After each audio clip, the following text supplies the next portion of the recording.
I'm 59 years old. Yeah. When I told them that, they're like, "And you never stop. And where do you find all your energy?" And I've been an Energizer bunny forever. It all started when I was a kid. I couldn't sit still. I don't drink, I don't do drugs. I'm allergic to beer. So if I drink beer, I'll be hived up. Tuskahoma, Oklahoma, known for its lakes, beautiful mountains, cow pastures, windmills, and an interesting place called Chuck's Classic Cycles, where you can stop in and grab a beer and some lunch and get your bike fixed while you're there. Step inside and let's talk to Chuck and Kelly.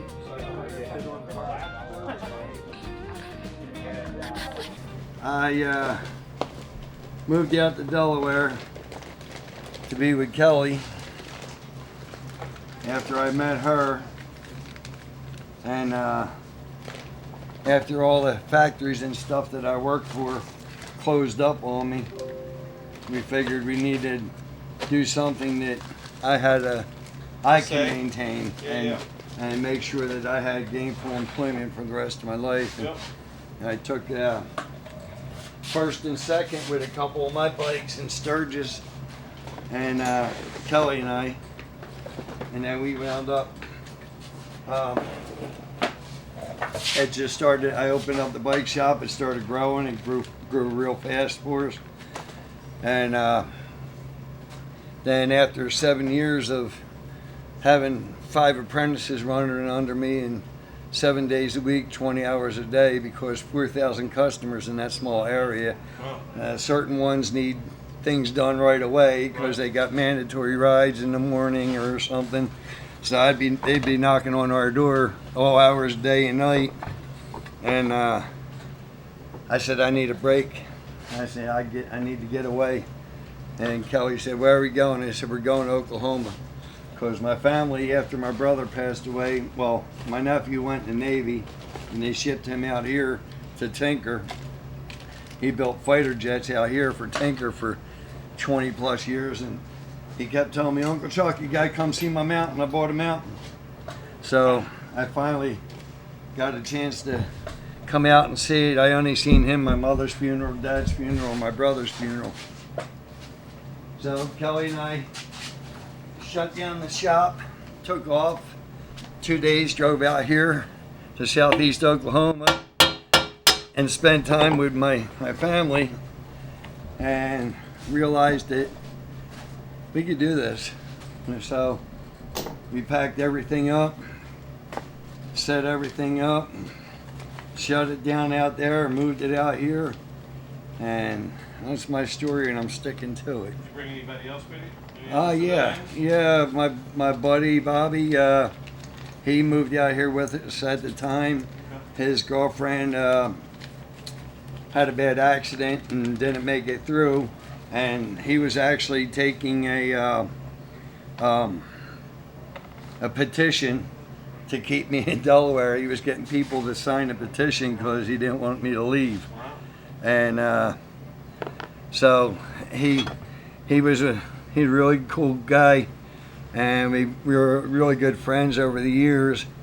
And he said, he got talking, he goes, I got nothing to lose. So he packed up and moved out here with us. Since then, he had moved back to Pennsylvania or Delaware. He couldn't get the work he really wanted to be doing here, but that's neither here nor there. But since then, my niece had moved back to Pennsylvania, and my nephew moved back to Oklahoma City area, and then my sister-in-law, she's always out at Padre Island, so I don't get to see my family. Moved out for family and find out. And they all move away. Yeah. They all move away, but that's all right. I'm good. I'm going to wound up liking it. You're invested in the community, and yeah. And you're starting to do okay. Yes. And not be beholden to the guy.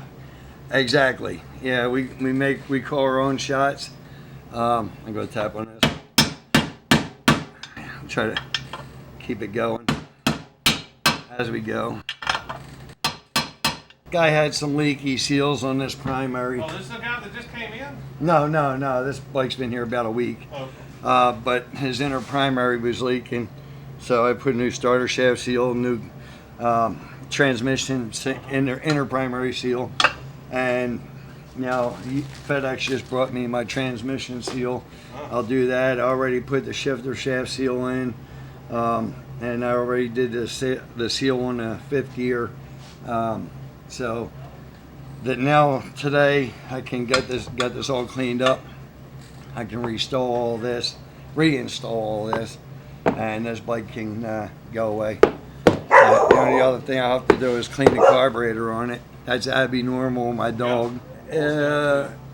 Family friendly, family accepting place to let your hair down, whether it's the camp, the bar, the grill, the restaurant, the music venue that we do, weekends, bike shop. I got a museum, all this stuff in here. I got a full machine shop in the back too.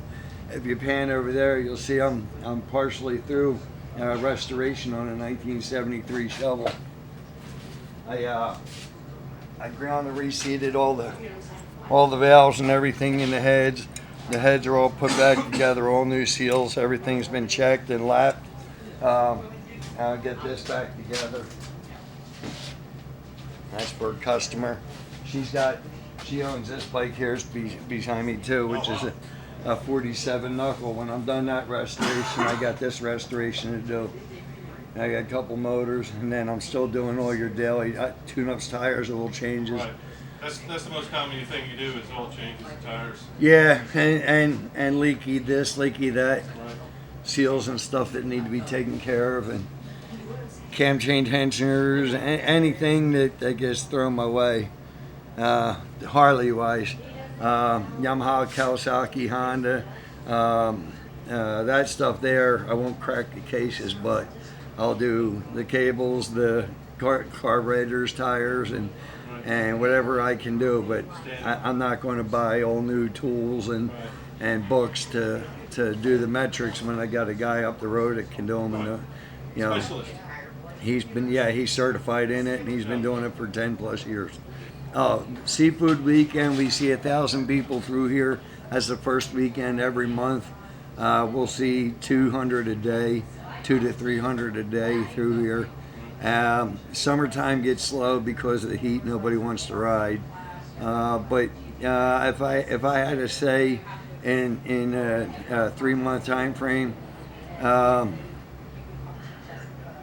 I still see on weekends, even though it's not seafood weekend. Like this isn't seafood weekend, and this morning, since I opened the gate this morning, what have you seen? 50, 60 bikes through here already?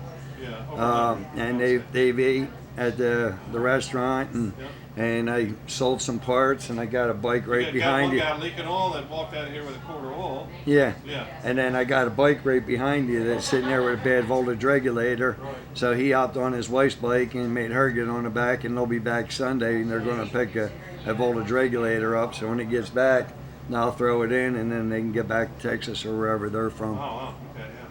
Yeah, you do a lot of emergency type stuff. Yeah, last weekend, Adam Sandoval had his big event over there, and we wound up doing 5 or 6 tires, and a few other odd jobs. It's been so crazy busy here lately, I don't remember them all, but and 2 weeks prior to that, Cap and I pulled off doing 22 bikes. 22. And that was tires, head gaskets. They were on the floor here, so I could show the guy. And that's that maroon bike out there. Put the head gaskets on it, and then another buddy had a top end job. So within 22 bikes, I still pulled off 2 6-hour jobs in a 4-day period. And So it looks like a small place that could not accommodate the numbers that you're getting, but the people show up. They just keep coming. they come. They keep coming, and it's more and more word by mouth. And when did you start this? What year? I opened here. I moved here September 15 full time. I bought the place in 13, and we didn't get to open the doors until January, February, March of 16. And then I went and found out I had colon cancer. I did 12 rounds of chemo. The first year I was here, I was sick. But I did 6 months of chemo. While you were building? While I was building, putting the patio on, finishing up, and trying to get the business up and open and running. But I'm 5.5 years cancer-free, knock wood. And then I just had neck surgery a year and a half ago. I have a cadaver bone in there. They took out, cleaned it up, put it back, and now I got a plate with 6 screws, 2 old screws, 2 rods up the back with 16 screws. But I'm not. We're roadside. We're from TripAdvisor. We're a roadside oddity. Okay. Because they didn't. The state called you something like a roadside oddity. Yeah. Well, it's. I think it's TripAdvisor, Oklahoma tourism. Yeah. That's it. And the thing is on that is they couldn't figure out how to word it. I'm a museum. I'm a bike shop. Right. I'm a machine shop. Right. And you got a bunch of strange looking people out there too. Yeah, and then the bar and grill started when I got cancer.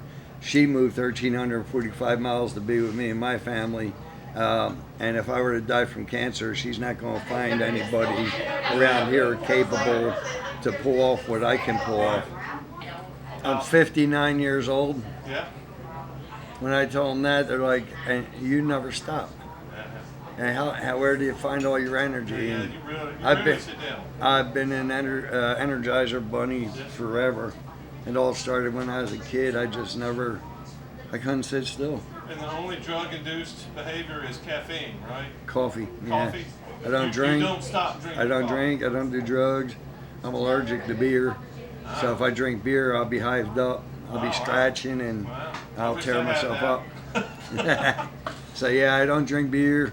And the only pills I take are my medicine that the doctor gives me, which is only a water pill, heart pill, just to bring my pressure down a little bit. Other than that, I require nothing. We were in a bar and we were playing a game of pool, and his wife had just passed away. And I was with a bunch of girls, and somebody put quarters up, and I asked the girls, I said, "Who put quarters up?" And they said, "That guy sitting at the bar." And I went up to the bar and I said, "Hey, you're up." And he goes, "I didn't put quarters up." I said, "Well, all those girls said you did." So he comes over and we play a game of pool, and he's talking about, my kids and my wife, and I was like, I don't care. And I'm like, not trying to be mean, but I was like, so, like, do you travel? What do you like to do? And we talked about going places and doing things and living life and something besides something depressing. And we had a lot in common, and so we, pool game. that was how it was. That's We met cool. over a game of pool. Yeah. Okay. 19 years ago, 19 and a half years ago. Really how he is. He's actually calmed down. Okay. He's definitely calmed down in the last 5 years. Yeah, I think so. Yeah, it slowed down a little because that was our purpose, was work 4 days a week and ride we got 20-some motorcycles. Was to ride, work 4 days a week, and then Monday, Tuesday, Wednesday go riding. But now we're getting beer delivery, food delivery, and trying to rebuild lot the of house. work. There's a lot more behind the scenes that people know that takes. And we are now just gaining the help in the bar area that we couldn't get. And we had some, and they come and gone.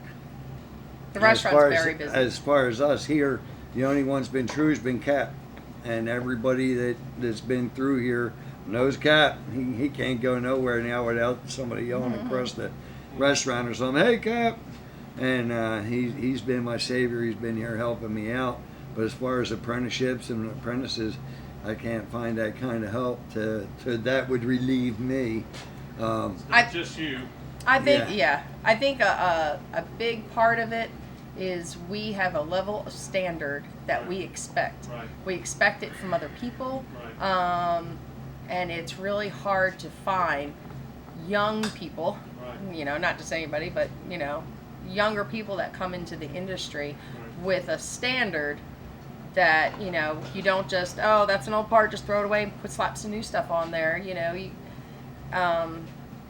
training is different now than it was back in the old days. So it's very hard to find somebody, you know. I just love the word he keeps throwing around, the apprenticeship. It's like, who does that anymore? Right. My first. Can I go somewhere and learn a trade and Yeah. train them too? My first apprentice, he's Troy. He's been with me since '09, I think he said. I thought it was longer than that, but he's saying it's stationed in England. Yeah, he's in England right now. He's military. He's got 20 years in. January 10 of 24, he'll have his 20 in, and he's going to take over all this stuff while he's here. And I'm going to step back to the restorations and being the face of it.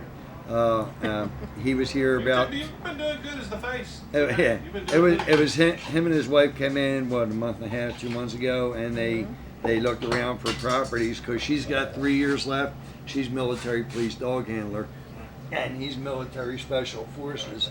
So Troy's a good kid. If he walked in right now and said, "I'm done with the military," her and I could leave on a plane for California for 6 months. Every dime, every shirt would be sold. We trust him. You know, We trust him. We trust her. We trust, and then without now, a shadow of a doubt. and with our restaurant, the bar. No, she wants to do something else. no, yeah. But if she had to, she's she going. would. She's going to do. He's got to build Yeah. a dog training camp, and she's going That's to. what she's gonna do. She's going to train animals and do her thing. Yeah, they're an amazing couple. But the help that we have in the bar now could actually handle that aspect of it, and Troy could handle the stuff in here to be the me with Cap. And Cap could still handle the, the museum part that he talks to people. That we're making millions of dollars. Oh, okay. Because that's baloney. That's number one. Our overhead cost is very high with insurance and just business fees have, it's ridiculous. We don't make the money that people think that we do. I drive an old '06 Dodge Dakota. Yeah, you guys are not in sports cars and limos. No, not at all. We don't go on vacation. We haven't we been don't have to the days off. Bahamas. Yeah, we're not traveling the world, just relaxing, kicking Where are you back. hiding the gold? Where's the gold buried? Is I'm it on the property Still or is it looking somewhere else? For it. You're a funny man. He's a funny man. You're a funny guy. He's funny. But you got a big, huge stack of money in a storage bin somewhere. Okay. Somewhere. I misplaced it, so I'm still looking for it. It's under the house. Every time the FedEx guy comes by, we're like, "You got that big box of money?" Yeah, I ordered 10 pounds of 20s. But you keep doing it because what? We have to. You got so much money sunk into it, you got no choice. You gotta dig your way out. I enjoy it, and one of the best things I think I really enjoy about being in this industry and with the business that we own, I meet people from all over the world and people that I would have never met, and I get to interact and understand other people's experiences, and really people from all over the world, and how did they end up in the United States, and what, where have they been and what have they done. There is some really interesting people out there. Yeah, I bet. And it doesn't matter their age. I've met 18-year-old kids riding a bike and they're camping across the United States. So that's cool. One of the first guys through here was from Spain. And he said his boss gave him 2 years to go do this, get out and see the world thing. And that was like 6 And years ago. that was 6 years ago, and I'm doing still it. following him. Yeah. And I can't think of his name offhand. A long time ago. I'll think of it in a minute. No, I talk to him monthly. Often. I say, Yeah, we've kept in contact with a lot of people, even if they only stay here once or twice. Or some customer that just happened to be passing through and their bike breaks down. Xander Garcia. I don't know. I think it's Xander. What about the worst thing? What's the worst thing about doing this? The worst? No vacation? No personal time. Yeah, you don't get time off. You don't get time off at all. Yeah, you just work. We're getting closer. We were getting very closer It's all to about staffing. Yeah. staffing. And losing people. Yeah. We've had there's been times when we've gone to 20 funerals in one year. And it's 3 years ago. accidents. And 3 years. there's some people that we've lost. 3 years ago, it started out with my brother's funeral 2 days before Christmas, and by June or July, It's a we whole ton buried of 'em. 26 people. Yeah. And it was like 3 a week. Yeah. There's a lot of people that it's funny when I'll have a guy that'll come up and they'll go, I need to talk to Chuck. And I'm like, well, what's wrong? That's always funny. And they'll, well, I got a problem on my bike. I need to talk to Chuck. And I go, okay, well, tell me what the problem is. And this one time, there was like 6 or 8 guys sitting at the table out there with me. And he's, whatever the problem was. And I said, oh, well, it's this. This is what's wrong with your bike. Right. And he sat there and he waited for Chuck to come up. And he told Chuck, like, hey, my bike's broke down. This is what's wrong. And then I say, what'd Kelly tell you? And I was right. And- And all the guys all just sat there and just like, oh, this is going to be good. That's great. So I get very underestimated. Oh, yeah. I'm good at She's a diagnosing. 19-year apprentice. Yeah, I'm pretty good at diagnosing them. And then growing up with a bunch of uncles that were very machiney, so I can tell you what's wrong with your tractor. It's a completely underestimated skill, Yes. and nobody ever wants to learn that skill. Flow chart, which direction you learn. Here's the basic stuff. It's getting fire, it's getting fuel, it's getting air. It's very basic. Suck and back, so suck back, many people that turn wrenches have not a clue. suck, bang, blow. Yeah. Yeah, there is. It's very simple. Everything, it all has the same concept. You just determine whatever There's a flaw somewhere. you take a lead and you go with it. The first time I rode with a windshield was a year ago, ever in my life. Wow. It was different. I don't know. Wait, I thought we got that discussion earlier. Didn't Windshield really versus not? didn't bother me too much. I think I'm just so used to not having a windshield that it's really not a bother to me. I definitely like riding the old shovel, but the Road King is more like a Cadillac compared to the shovel. I can ride any bike out there. Panhead, Honda. I rode Chuck's Yamaha 1100 that was missing second gear, didn't have brakes, and my feet didn't touch the ground. 31 miles on a quarter acre of ground. Yeah. I And used she to would ride, stop and put her foot up against a tree so tree. she wouldn't fall over. She gets. I hadn't rode in so long. I was like, I need to practice on something. I rode Suzuki 125s, 250s, Hondas. I'm willing to ride anything. I don't really care. And that's we're not partial to Harley. A lot of people think it's just a Harley shop. That's We just walk around and you see it's not, but yeah. I mean, it's clearly we work on anything. We'll ride anything. We don't care.